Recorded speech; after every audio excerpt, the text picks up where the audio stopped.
ভোটের প্রসঙ্গে সর্বসাম্প্রতিক একটা ভোট হয়ে গেল মোশাররফ ভাই, জগন্নাথ বিশ্ববিদ্যালয়ের শিক্ষার্থী সংসদ নির্বাচন। সেখানেও ডাকসু, জাকসু, চকসু, রাকসু মানে অন্যান্য বিশ্ববিদ্যালয়ের মতো দেখলাম যে শিবিরের সমর্থিত যে সকল ছাত্রছাত্রীরা আছেন তারা সাধারণ শিক্ষার্থীদের প্রিয় পাত্র হলেন তুলনামূলক বিচারে।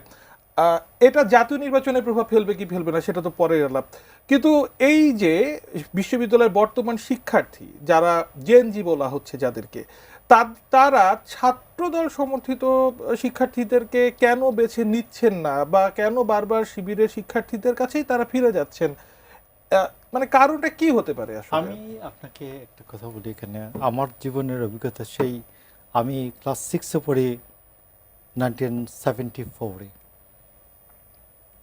ওই সময় থেকে শিবিরের তৎপরতা ছিল। কিছু লোকজন আসতো, আপনাকে নামাজ শিক্ষা, এই শিক্ষা, ওই শিক্ষা, কয়টা বই দিত। এরপরে কয়েকদিন পরে বলতো, ভাই একটু মসজিদে আসেন, গেলেন। তারপরে বলতো, আস্তে করে বলতো যে আমরা শিবির, কথা বুঝবেন। তো যারা সচেতন ঘরের ছেলে তারা বলতো, রাজনৈতিক দল আপনি যান এখান থেকে, এইসব। আবার অনেকে তো তাদের সাথে মিলেমিশে যেত, প্রতিবাদ করার ক্ষমতা ছিল না।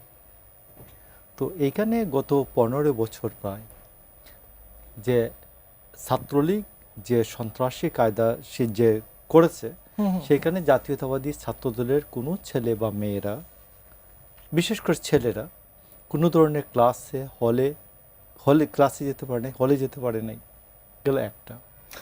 আর এখানে আমি কথাটা শেষ করে নিই একবারে, এক মিনিটে। এটা খুব সবাই বলেছেন প্রায়।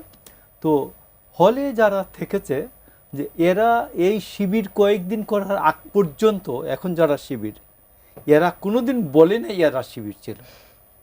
এরা মিলে মিশে একত্রে হয়ে থেকেছে পাশে, এবং এবং বঙ্গবন্ধুর বাংলায় বৈষম্যের ঠাঁই নাই, শেখ হাসিনার বাংলায় বৈষম্যের ঠাঁই নাই, এরা স্লোগান দিয়েছে। এই হাইপোথিসিসে আমার বক্তব্যটা হলো যে, মনে করেন তাহলে তো এটা ধরেন প্রমাণিত যে এরা একটা মুনাফিক, যেটা আপনারা এখন ঠারে ঠোরে অনেকে বলতে চান যে জামাতের ক্ষেত্রে বলা হয়, তো শিবিরের ক্ষেত্রে প্রমাণিত।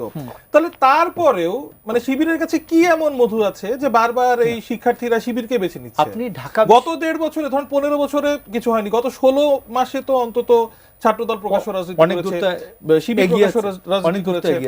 মানে তাহলে মানে শিবিরকে রোখার মতো জবাব এই মুহূর্তে ছাত্রদলের নেই, এটা বাস্তবতা মানতে হবে। মনে আছে যে ছাত্রদলের যে জসিমউদ্দিন হল, সূর্য সেন হল, মহসিন হল যখন কমিটি দিল, যে ছেলেগুলো পোস্টার ছাত্রদলের কর্মীদের সামনে খুলে পাড়ালো, উমামা ফাতিমা নামে একজন, উনি মত করলেন কোন অবস্থাতেই ঢাকা বিশ্ববিদ্যালয়ের ছাত্র রাজনীতি হতে দিব না। যারা তার সাথে মবে ছিল, এরা প্রত্যেকেই শিবিরের ইলেকশন করছে অথবা শিবিরের ক্যান্ডিডেট ছিল।